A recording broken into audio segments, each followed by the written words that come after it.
Assalamualaikum warahmatullahi wabarakatuh. Waalaikumsalam. Perkenalkan, saya Inemur Afa Haryanto dari kelas 2024A dengan NIM belakang 169 sebagai konselor.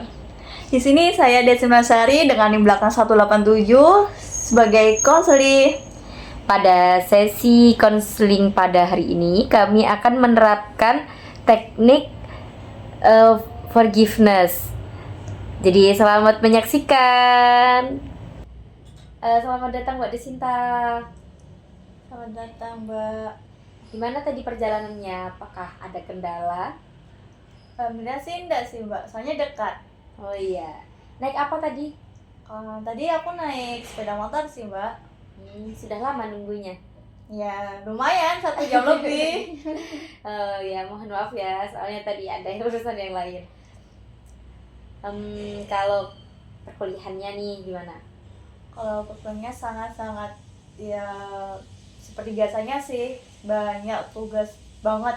Apalagi kalau akhir-akhir ini kan mau mendekati UAS ya, Mbak. Jadi kayak tugas satu matkul ini datang kayak beruntutan lah, sampai banyak banget. Apalagi itu kan masih tugas selama 1 semester lah, belum kayak tugasnya UAS sendiri kayak gimana kan, belum ada konfirmasi dari dosen. Jadi ya harus bisa memanajemen perasaan emosionalnya sih. Kalau nggak gitu kan aku ngerasa capean, ngerasa ya gampang emosi gitu. Kalau tugasnya sendiri banyak yang individu atau mungkin kelompok? 50-50. Oh 50. Kalau yang kelompok nih, gimana teman-temannya? Apakah sportif atau gimana? Ya biasa sih, Mbak, namanya juga kelompok ya, namanya juga banyak anggota ya, maksudnya banyak kepala ya, pasti ada istilahnya tuh ada yang nelat, ada yang apa istilahnya kayak akas. Jadi kayak satu anak ya sing giat baru ngobrol-ngobrol teman-teman. Kadang satu anak yang ini kadang ngerasa kayak apa sih anak ini, Iya lanjut. apa sih anak ini gitu kan. Jadi kayak istilahnya tuh dia nggak sadar gitu loh. Maksudnya bang gak sih? Iya, saya bisa paham ya Mbak. Kelihatannya nih Mbak Desinta ini satu orang yang ngobrol-ngobrol ini ya. Sebenarnya nggak aku doang sih, di beberapa mata kuliah sih ada teman-teman yang saling support. Mungkin ada beberapa ya, adalah anggota seperti itu. Ya, kalau dari Mbak Desinta sendiri nih, gimana menghadapi kondisi yang seperti itu? Kayak ada teman yang nggak sesuai sama jadwalnya dan lain-lain. Kalau aku sendiri ya dari aku sama teman-teman, kalau aku udah ngasih jam ini ya udah, kalaupun dia nelat itu konsekuensinya dia. Kan semua orang kan punya tanggung jawab sendiri-sendiri ya, tanggung jawab atas dirinya sendiri. Kalau dia nggak bisa tanggung jawab atas dirinya sendiri, dia nggak bisa tanggung jawab sama orang lain gitu kan. Nah makanya aku sama teman-teman pasti mengasih konsekuensi, dan pasti ini nggak di beberapa matkul aja. Nah di beberapa anggota kelompok yang lain, ada temanku yang nelat kayak gitu. Walaupun aku bukan yang ngobrol-ngobrol ya dia ngasih apa ya, jangka waktu dia hadir, karena semakin cepat dia datang harusnya semakin cepat tugasnya selesai kan. Nah dari situ apa ya, ada sebuah manajemen waktu, walaupun di sisi lain juga menjadi tanggung jawabnya dia sebagai mahasiswa ya kan. Nah dari situ ya pastilah, Mbak, ada apa ya komitmen lah, kamu harusnya datang segini. Kalau kamu lebih ya itu urusanmu, kamu mau bantu apa terserah tuh. Ya. Baik. Berarti kalau dari Mbak Desinta sendiri lebih ke tidak ada toleransi ya, kamu telat ya wes telat tinggal gitu ya. Iya. Kira-kira gimana nih kayak seumpama memang ada keperluan yang temannya nih nggak bisa banget, tapi kita sudah terlanjur bikin jadwal, gimana? Ya kan dari awal sebelum kita janjian kan harusnya dikonfirmasi. Kalau aku sendiri ya, Kalau aku mau janjian sama orang, lihat dulu aku udah janjian sama yang lain belum. Kalaupun misal yang pertama ini kepentingan tugas, yang kedua kepentingan organisasi. Kalau kepentingan organisasiku, maksudnya jadwalnya apa, konfirmasi janjiannya itu sehabis ini, duluan ini, harusnya yang ini harus ngalah, harus ganti jam gitu. Karena kamu udah janjian sama kelompok ini, ya harus konsekuensinya gitu. Kalaupun nggak bisa ya mungkin bisa molor lah kamu datang ini gitu. Sama kayak kamu punya kerkel, ya misal ada orang punya kerkel, terus kerkel A, nah kerkel B mepet waktu nih, ya mungkin minta toleransi keterlambatan gitu. Namanya juga mahasiswa ya pasti paham lah. Pernah nggak sih Mbak ada kayak kasus seperti itu yang dialami oleh Mbak Desinta? Sebenarnya kalau kasus sih ada yang mungkin udah terjadi di beberapa waktu yang lalu ya. Kayak waktu aku SMA itu ada temanku yang mungkin dia tuh telat. Kemarin aku sama teman-temanku punya konsekuensi. Rek jam segini ya, dari awal udah konfirmasi gimana, bisa nggak gini bisa. Nah walaupun nggak bisa ya udah tinggal aja. Dari situ ya kan aku langsung berpikir kalau itu kan menjadi tanggung jawabnya dia kan, tugasnya dia juga. Kalau emang dia nggak bisa ya dari awal konfirmasi gitu kan. Tiba-tiba di tengah nggak bisa, Rek, tiba-tiba aku ada acara HMP, acara UKM, acara organisasi gini. Nah harusnya bilang lah kalau acara HMP ini setelah terjadwal tapi udah janjian sama kerkel ya udah kerkel dulu acara HMP gitu. Sebaliknya gitu sih. Ya gimana ya, seharusnya dia kan harusnya konfirmasi ke aku gitu loh.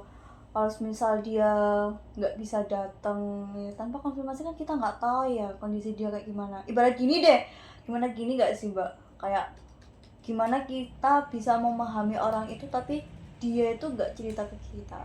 Maksudnya setidaknya ya kadang ada ya orang sih nggak mau cerita tentang masalahnya, tapi setidaknya kayak Mbak aku nggak bisa ya hari ini, aku ada acara.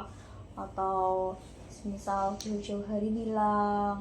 Kalau misal contohnya kayak aku ngajak temanku si A tapi posisi dia lagi keluar, ya konfirmasi kan. Kalau kayak gitu kan kita nggak tahu ya posisi kondisinya dia kayak gimana. Nah harusnya kan bisa konfirmasi dulu, tapi kalau bisa ya konfirmasinya jauh-jauh hari atau jauh-jauh jam, nggak di detik itu yang sama gitu kan. Jadi kayak ngerasa ya sebenarnya kalau dari kondisi itu kan kadang kita juga kesel ya, kayak apa sih anak ini nggak bisa menepati janji gitu kan, kesannya kayak seperti itu kan Mbak. Nah Iya. seperti itu sih Mbak. Kira-kira setelah kejadian teman SMA Mbak Desinta tadi, apakah ada kejadian seperti itu juga yang terulang? Kalau untuk kejadian itu sih ya sama, tapi mungkin beda konteks aja sih. Jadi aku tuh sebenarnya anaknya kalau kalau sama orang itu masih bisa mentoleransi, karena aku tuh selalu berpikiran positive thinking biar aku tuh nggak sakit hati menaruh harapan atau percaya sama orang. Makanya aku selalu positive thinking. Jadi ya pasti ada, tapi mungkin konteksnya berbeda seperti itu. Kira-kira konteksnya berbeda itu bagaimana ya? Kalau Mbak Desinta berkenan cerita ya. Untuk konteksnya sebenarnya pernah terulang 2 kali sih Mbak. Jadi kayak, tapi yang terakhir ini benar-benar kayak buat aku sakit hati gitu. Gimana nih ceritanya? Peristiwanya itu gimana supaya saya juga bisa mengidentifikasikan gimana sih permasalahan Mbak Desinta ini? Jadi yang pertama ya, yang terjadi pertama ini, dimana itu aku tuh punya teman ya, teman tuh deket ya. Nah dari situ aku ngerasa kalau aku deket sama seseorang, aku jadinya ngerasa kayak kalau kita udah kenal sama orang tuh jangan menaruh harapan gitu. Jadi kalau aku menaruh harapan, aku nanti sakit hati. Kan setiap orang kan mempunyai fase untuk individu kan pasti berubah ya, dinamis lah gitu kan. Nah dari kejadian itu aku kayak ngerasa ya, aku nggak mau ngasih, bukan nggak mau, aku nggak mau menaruh ekspektasi ke orang-orang. Aku takutnya kecewa mulu, karena kecewa dari ekspektasiku. Nah untuk meminimalisir, makanya aku kadang berpositif thinking pada orang itu, kenapa dia bisa ngelakuin kayak gitu, karena aku takut buat sakit hati lagi. Nah kejadiannya tuh gini mbak,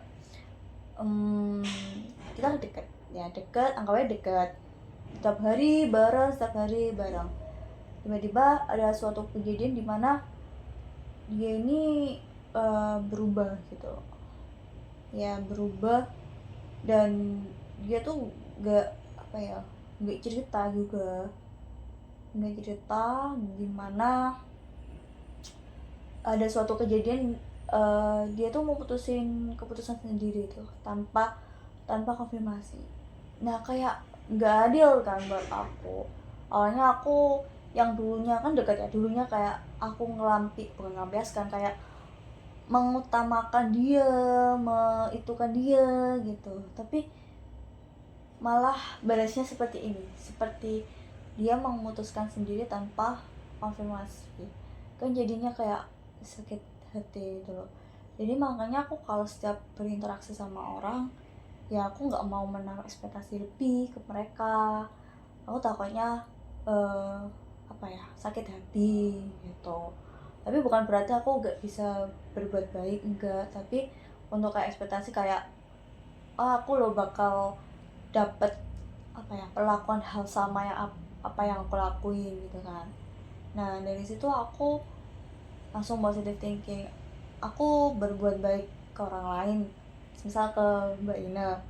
Nah aku nggak minta balasan ke Mbak Ina, tapi mungkin pertolongan itu datang dari orang lain, dari sosok individu yang lain gitu. Jadi kita tetap berbuat baik, tapi jangan meminta untuk dibalas budi, dibalas apa yang kita lakuin buat orang itu. Kalau kita mempunyai ekspektasi itu kan kita sakit. Dari situ ya apa istilahnya, kayak meminimalisir buat kecewa buat seseorang. Oke, berarti dari dua kejadian itu membuat Mbak Desinta itu nggak mau terlalu berekspektasi kepada orang. Kira-kira kalau dari Mbak Desinta sendiri, pengennya tuh seperti apa sih orang-orang itu? Kalau untuk aku sendiri sih inginnya tuh harusnya itu aku apa yang aku rasain kan apa ya, dirasain sama orang lain. Maksudnya kayak misal aku punya konflik ya sama Mbak Ina. Nah Mbak Ina kan nggak tahu kalau aku ngerasain hal itu. Seperti halnya kayak tadi orang yang memutuskan sepihak, apakah dia memutuskan sepihak ini tahu perasaanku? Harusnya kan dia tahu. Nggak mbak, aku nggak setuju karena gini. Nah aku apa ya, pengennya menyelesaikan masalah itu juga itu, langsung ngomong secara langsung maunya gitu. Dan ini pernah kejadian terulang lagi, ketiga Ya, dimana istilahnya begini loh mbak, kan kita deket kan bukan berarti bisa diukur dari sekali pertemuan kan. Mungkin kita bertemu 3 hari sekali, atau 1 minggu, bahkan 1 bulan sekali kan bisa dikatakan itu. Aku punya teman di mana itu bukan di sini, itu univ luar, dimana kita itu baru pertama kali ketemu tuh cuma 1 kali ya. Tapi dari aku analisis sendiri ya, dari dia ngomong di secara WhatsApp online itu dia ngerasa udah deket sama aku. Padahal kita istilahnya gini, walaupun kita daring ya, online ya, secara online ya, harusnya kalau emang merasa deket kan kita sering chattingan. Nah itu enggak mbak, tapi di sisi lain dia ngerasa kayak kita deket gitu. Padahal kita pertama kali ketemu 1 kali, dan jadi chattingan di WA juga jarang. Dia chat ke aku kalau dia waktu kesini ke Surabaya, tapi dia nggak nemuin aku. Dia kebetulan punya pacar di UNER. Nah dia cuman ngomong gitu aja. Terus ada suatu ketika dimana kayak si anak ini itu awalnya tanya terkait PMW, yang programnya itu loh, yang lomba-lomba kan. Kebetulan aku juga ikut PMW, dimana waktu itu aku nggak buat status di IG karena aku punya IG kedua. Aku nggak buat status di IG kedua terkait PMW. Nah aku buat SW itu terkait upload jurnal, submit aja sih, belum terbit jurnal, submit aja. Nah itu tiba-tiba di komen Des ikut PMW ke, terus tiba-tiba di bawahnya ini, aku boleh tahu nggak cita-cita apa. Nah kayak sensitif banget gak sih? Nah ini aku gitu, aku berusaha kayak aku langsung tanya mau baca yang mana, betul kan, mau baca yang mana. Terus habis itu ya dua-duanya loh, yang mana kan, ini lomba jurnalnya terkait pendidikan, nggak ada terkait psikologinya, karena emang yang aku upload jurnal beberapa kemarin tuh kan terkait pendidikan semua, nggak ada terkait psikologi. Iya kan, terkait teori-teori nggak ada, cuma secara umum pendidikan.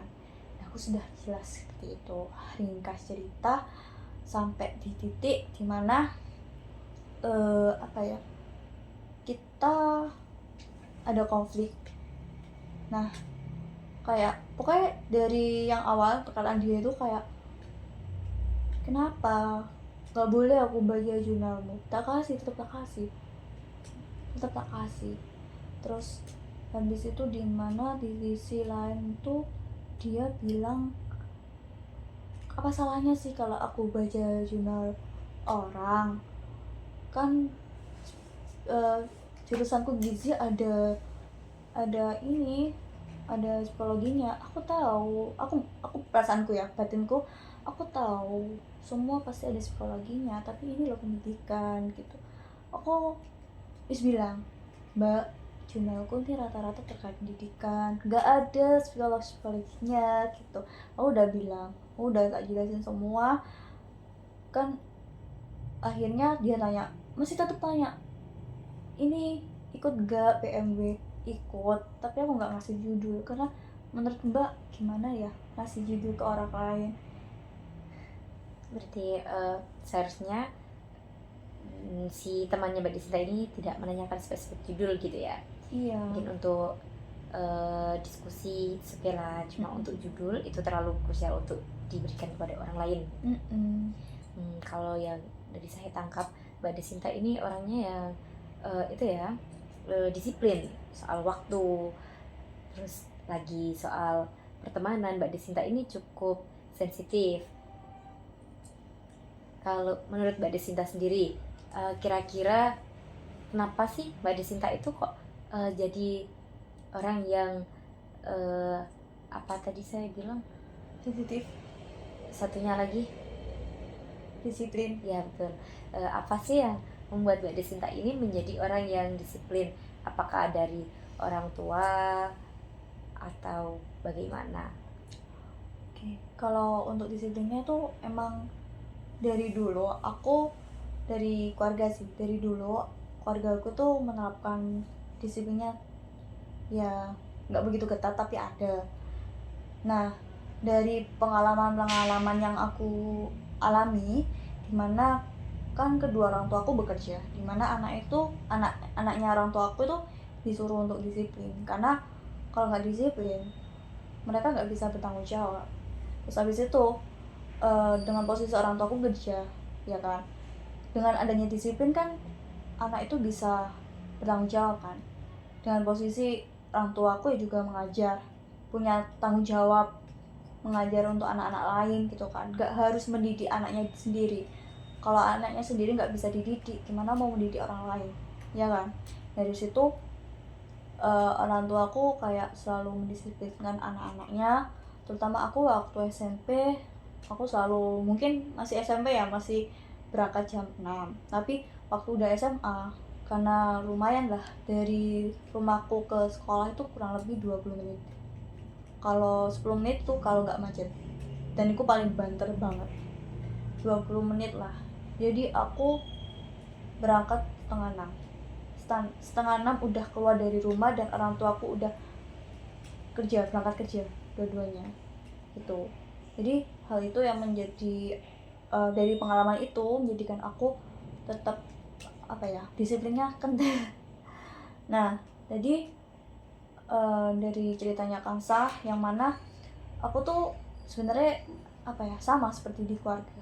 Kalau mau sharing-sharing itu gak langsung langsung the point. Karena menurutku kalau the point kan istilahnya tuh kayak nggak punya etika. Iya. Ya kan? Karena di keluarga aku etikanya kental banget. Kayak kalau kamu tanya bisa usahakan ucap terima kasih, atau ucap kalau ada salah ucap maaf, atau kayak misal istilahnya tuh etikanya kental. Nah, kayak nyelonong kan istilahnya nggak ada etika kan. Maksudnya kalau emang tujuannya si temanku ini si A kalau mau sharing-sharing kan harusnya diawali dengan Mbak, kan sekarang lagi PMB ya, kira-kira Mbak ikut PMB enggak? Oh iya ikut. Kenapa? Aku pasti gitu kan, aku pasti terbuka. Dan akhirnya dia masih itu sih, masih terkait PMB tuh kayak gitu, maksudnya istilahnya kayak masih pingin yang lebih gitu loh. Terus ada kejadian lagi ya, terus tiba-tiba gini, logika aja sih Mbak, anak univ lain tiba-tiba tanya UKM gimana menurut Mbak? Tanya soal UKM itu bagaimana maksudnya? Kayak di Unisa ada UKM apa aja Mbak gitu, menurut Mbak gimana? Kalau dari saya tergantung sih tanyanya itu untuk apa. Pastinya kan kita tanya dulu keperluannya itu apa, sehingga kita bisa kasih informasi itu yang sesuai dengan apa yang dia butuhkan. Kalau menurut saya sih gitu. Tapi untuk sekedar tanya-tanya mungkin kepo-kepo ya it's okay. Nah, benar. Dari Mbak Desinta gimana? Nah, kalau untuk aku sendiri ya, kan dia tanya nih Mbak, di Unesa ada UKM apa aja? Aku tanya, buat apa Mbak? Di sini banyak UKM, kan aku juga menyesuaikan kebutuhan dia maunya apa, seperti itu kan. Nah, dari itu aku ya nggak ngasal ya ngasih UKM. Misal dia ngincernya UKM riset, UKM karya ilmiah gitu kan, tapi tiba-tiba kalau aku nggak tahu tujuannya dia, kan otomatis kan aku ngasal ngasih UKM-nya. Entah itu aku tiba-tiba ngasih UKM berkuda, gak mungkin kan. Iya. Nah, aku tanya seperti itu, tanya Mbak, terus tiba-tiba dia nyolot gini, loh kenapa gitu. Aku loh di kampus yang top, aku mangkal di situ, di kampus yang top, beberapa temenku loh kalau sharing-sharing loh langsung. Lah dari awal dia nggak bilang Mbak kalau dia mau sharing. Karena aku tanya tadi aku mau buka percakapan dulu, tapi kayak ngerasa kok aku kok jadi salah ya di hadapan mereka. Kayak aku merasa kayak aku di kuliah di sini kayak dipandang rendah dibandingkan dengan top yang lain gitu. Kayak aku nggak ada harga dirinya gitu loh, sedangkan aku nggak mau diinjak seperti itu. Duh, aku kan tanya, habis itu aku lanjut ya. Habis itu aku tanya ya, loh kan aku tanya dulu KM apa gitu. Terus akhirnya singkat cerita kita kan dia, iya aku tahu mau sharing-sharing, tapi kan kalau aku nggak tahu maksudmu aku mau ngasih apa. Akhirnya tak kasih Mbak, tetap tak kasih ya itu yang riset baru baru ngomong, yang riset akhirnya aku kasih UKM Wirausaha sama UKM Ukim, gimana aku tahu yang itu. Terus akhirnya kayak malah gak ngucapin terima kasih, malah jadi cekcok buat kita gitu. Nah akhirnya dia tiba-tiba bilang gini, aku gak habis pikir kamu bisa kayak gitu. Lah aku gak nganggap kamu sebuah saingan. Dia ngerasa kayak dia nganggap aku saingan, padahal aku pertamanya gak nganggap dia saingan gitu. Terus habis itu aku lo tahu kamu nge-like postingan terus kamu ikuti. Iya tahu, tapi kan harusnya kamu ngomong dulu spesifiknya mau UKM apa, ya kan? Kalau emang nggak mau ya gak usah tanya gitu. Tiba-tiba gini, ya aku kalau sering-sering sama orang-orang yang kayak berprestasi tuh langsung gak apa-apa DM, tapi kan DM-nya harus punya etika. Aku batinku gitu. Terus pernah dia sadar gini, harusnya kita umur segini kok tahu etika ya. Nah udah tahu kan, bilangnya gitu aja sih. Terus ya habis itu malah menjadi sebuah perdebatan sampai aku kayak sakit hati, kayak aku udah mengusahakan buat dia tapi dia itu nggak paham terkait apa perasaannya. Aku juga nggak bisa menilai orang yang menjudge orang, tapi aku juga melihat gerak-geriknya dia. Walaupun aku kayaknya diem, tapi aku menilai setiap individu. Walaupun aku nggak bisa ngomong sama mereka, maksudnya nggak bisa ngeritik sembarangan kenapa orang bisa ngelakuin kayak gitu. Nah aku ngerasa kayak dia ini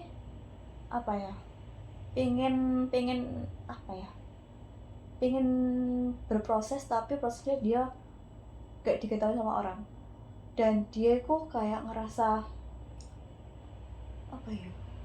istilahnya tuh sampai kemarin aku dari perdebatan itu ada sebuah kata-kata saya masih terngiang, kamu kan ini besok kamu kan jadi konselor, harusnya ranamu ya gini, harusnya kamu bisa dengerin orang dulu. Nah dengerin orang dulu lah, kamu dari tadi tak pancing pertanyaan kamu gak bilang, kan aku jadi serba salah ya kan. Tapi dari itu aku menganalisis gerak-geraknya dia, dimana dia tuh dari awal dia tanya PMB itu ternyata dia udah ngikuti salah satu IG-nya Unesa PMB. Aku nggak tahu tujuannya apa, tapi aku nggak mau tanya. Mungkin aja aku berpositif thinking, informasi dari univ dia kurang, jadi tanya-tanya di teman-teman atau mengikuti salah satu IG di kampus lain. Aku berpositif thinking seperti itu biar aku nggak ada nilai buruk terhadap dia. Tapi dari kejadian itu akhirnya aku menemukan satu fakta di mana dia tuh membuat sebuah status IG, walaupun sepele ya mbak, kelihatannya sepele, melihat satu IG di mana itu aku nggak melihat postingan itu, malah aku melihat postingan di IG cowok yang maksudnya IG cowokku yang kedua. Iya. Nah IG cowokku yang kedua, terus di IG kedua aku juga di privat, IG pertama masih ada, terus IG kedua nggak ada, terus habis itu IG cowokku pertama itu nggak ada. Nah tiba-tiba aku itu kepencet ya salah satu akun anak mahasiswa UNS, dimana itu kepencetnya nggak sengaja, jujur nggak sengaja banget, nggak sengaja. Padahal awalnya tuh aku mau cari IG-nya anak alumni Unesa yang pernah terjun di BMC. Nah dari situ aku cari-cari malah kepencet akun yang disarankan. Iya. Nah kepencet tuh mari ngono kok ono highlight kok malah aku gabut ndelok ya. tak lihat loh, kaget spesialis, kayak kaget banget anjir, spesialis banget. Dia itu habis posting di repost sama teman UNS. Nah di postingku dia habis juara. Ya sebenarnya perasaanku sih biasa aja, cuman kayak segitu nih. Apakah aku selama ini dibuat saingan? Apa yang membuat kamu saingan sama aku? Aku berusaha positive thinking. Apa yang kamu saingin sama aku? Kita udah beda unit, ya kan? Konteksnya udah beda unit, udah beda semua. Peraturan pasti beda kan? Kebijakan pasti beda, ya kan? Setiap kampus punya regulasi peraturan sendiri-sendiri. Dari situ kayak ya Allah, spesies banget, kayak aku sama sakit hati banget. Sampai aku ya pernah sih ada dimaki-maki tadi kan kamu loh kalau salah gini harusnya kamu mendengarkan gini. Nah, gimana aku mendengarkan? Aku berusaha untuk menggali pertanyaan sepele kayak gitu. Ya ampun. Dan akhirnya setelah aku kasih jurnal, setelah aku kasih UKM, dan setelah habis melihat faktanya dia habis juara, sebenarnya perasaanku biasa aja sih mbak, cuman aku langsung kayak kok segini banget ya dia ke aku, kenapa harus beri privasi? So tujuannya apa di privasi? Sebenarnya nggak terlalu ngefek sih, cuman kayak dengan kejadian yang dia bilang ke aku kan jadi kayak ngerasa banget nggak sih mbak, kayak ngerasa banget gitu. Kayak akhirnya setelah aku melihat fakta itu tadi di postingan IG UNS, salah satu anggota mahasiswanya UNS itu di unfollow sampai segitunya mbak. Jadi ya kayak dari situ aku belajar kayak aku nggak apa-apa berbuat baik, tapi jangan ngarep dia bisa berbalas budi gitu aja. Mungkin ya semoga aja dia sadar. Oke, baik. Berarti dari yang saya tangkap ya Mbak, mungkin karena orang itu punya latar belakang keluarga dan latar belakang yang lain yang berbeda, mungkin itu yang menyebabkan bagaimana cara tangkap orang terhadap informasi. Kayak apa yang Mbak tangkap itu mungkin tidak ditangkap oleh temannya Mbak Desinta yang beda univ itu tadi gitu. Kalau dari Mbak Desinta gimana menurut Mbak Desinta pernyataan saya? Untuk menangkapnya itu seperti apa ya mbak kalau boleh tahu?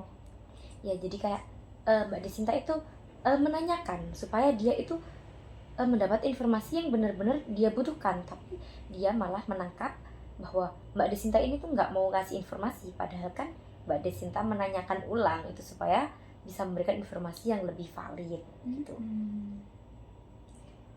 Kalau aku ya dari awal kan aku udah jelasin kan, tapi kayak malah digituin itu loh. Iya gitu. Kalau dari saya mungkin salah satu penyebabnya kan itu tadi ya, mungkin latar belakang yang berbeda kan, pembentukan emosi, pembentukan karakter itu kan juga dari keluarga, dari lingkungan, dari semua kejadian yang ada di hidupnya mungkin kan berbeda. Mungkin Mbak Desinta bisa menjelaskan supaya dia lebih bisa mengerti, tapi tidak apa-apa kan, kita tidak bisa mengatur ya bagaimana sikap orang terhadap kita. Yang bisa kita atur yaitu regulasi emosi diri kita sendiri gitu. Kalau menurut Mbak Desinta, setelah Mbak Desinta mendapat perlakuan yang seperti itu, gimana sih apa yang Mbak Desinta lakukan supaya Mbak Desinta itu tidak sakit sendiri gitu? Kalau menurut aku ya mbak, jujur sebenarnya kalau masalahnya nggak terlalu berat, kayak temanku kan udah kayak memutus interaksi ya. Iya. Kalau sampai memutus interaksi kayak aku belum bisa berinteraksi lagi, walaupun aku ada niatan buat ngobrolin lagi, tapi dengan dia udah cut off, aku juga cut off. Karena aku kalau udah kecewa sama orang, jangan ngarep kalau apa ya, pokoknya udah cut off semua lah gitu.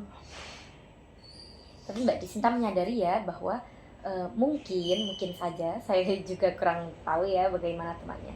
Mungkin saja itu tuh karena apa yang ingin Mbak Desinta sampaikan itu tidak tersampaikan, tidak dapat diterima dengan baik oleh dia. Jadi dia kan juga manusia biasa, dia juga berhak untuk dimaafkan. Kan dengan Mbak Desinta yang tidak memaafkan dia ini jadi beban nggak buat Mbak Desinta kira-kira? Benar sih, aku sampai ke bawah mimpi. Iya, pasti ya Mbak, karena kan diperlakukan seperti itu pasti ya juga tidak enak buat kita. Tapi juga untuk apa kita terus-terusan memendam rasa tidak enak itu? Kalau dari Mbak Desna sendiri, pengen nggak kira-kira ya udahlah ikhlasin aja gitu, memaafkan dengan ikhlas gitu? Kalau aku sendiri sih inginnya ya pasti memaafkan ya, tapi kadang aku tuh apa ya istilahnya, aku pengennya dia menyadari perlakuannya belum, maksudnya kayak ya untuk saat ini aku bisa memaafkan, tapi aku pinginnya tuh dia minta maaf ke aku Ya berarti tuh. masih ada yang belum ikhlas gitu ya Mbak? Iya. Oke, saya juga menyadari bahwa memang memaafkan itu bukan hal yang kecil, itu adalah hal yang cukup besar untuk bisa kita ikhlaskan, apalagi dengan kasusnya Mbak Desinta yang tadi. Tetapi kita balik lagi, kita tidak bisa mengatur orang lain. Yang bisa kita atur adalah bagaimana cara kita menanggapi apa yang orang lain berikan kepada kita. Tadi Mbak Desinta juga sudah menyadari bahwa menyimpan rasa tidak ikhlas itu sakit, begitu ya. Dan kira-kira itu menghambat nggak untuk keseharian Mbak Desinta, menyebabkan tadi juga Mbak Desinta sudah bercerita bahwa dengan adanya peristiwa itu Mbak Desinta jadi aku nggak mau berekspektasi lebih kepada orang lain.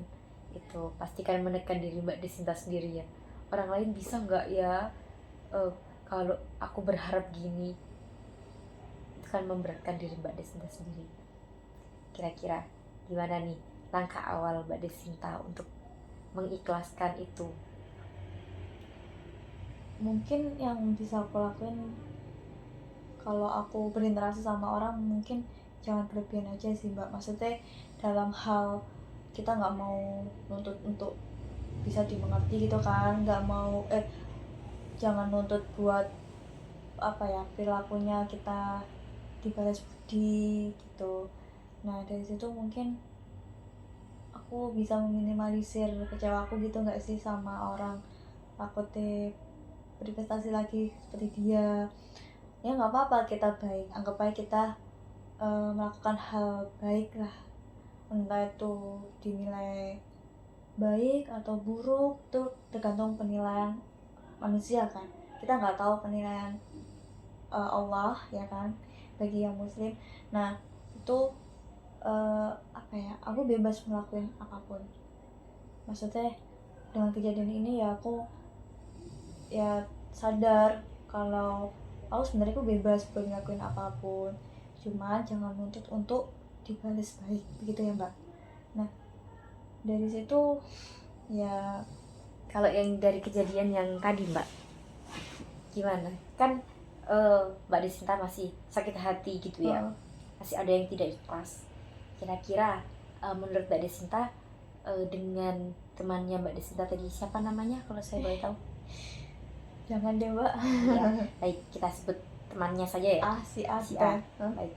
Kalau si A tadi dengan latar belakang keluarganya yang mungkin tidak sama dengan Mbak Desinta, cara dia menangkap informasi juga tidak sama dengan Mbak Desinta. Kira-kira kita kasihan nggak sih dengan dia? Menurut Mbak Desinta dia pantas nggak untuk dimaafkan? Ya panas sih Mbak. Tapi ada syarat ya sebelum dia dimaafkan. Baik, saya paham sekali dengan itu. Tapi kan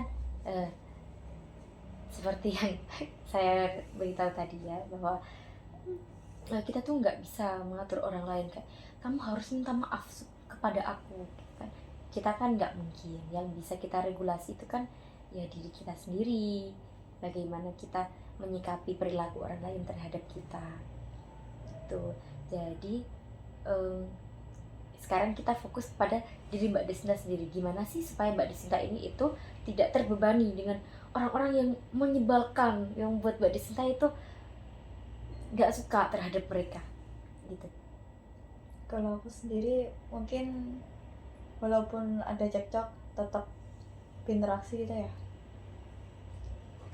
Iya, gimana cara Mbak Desinta itu selain dia minta maaf, tetapi dalam hati Mbak Desinta sendiri itu ya udahlah aku ikhlas gitu.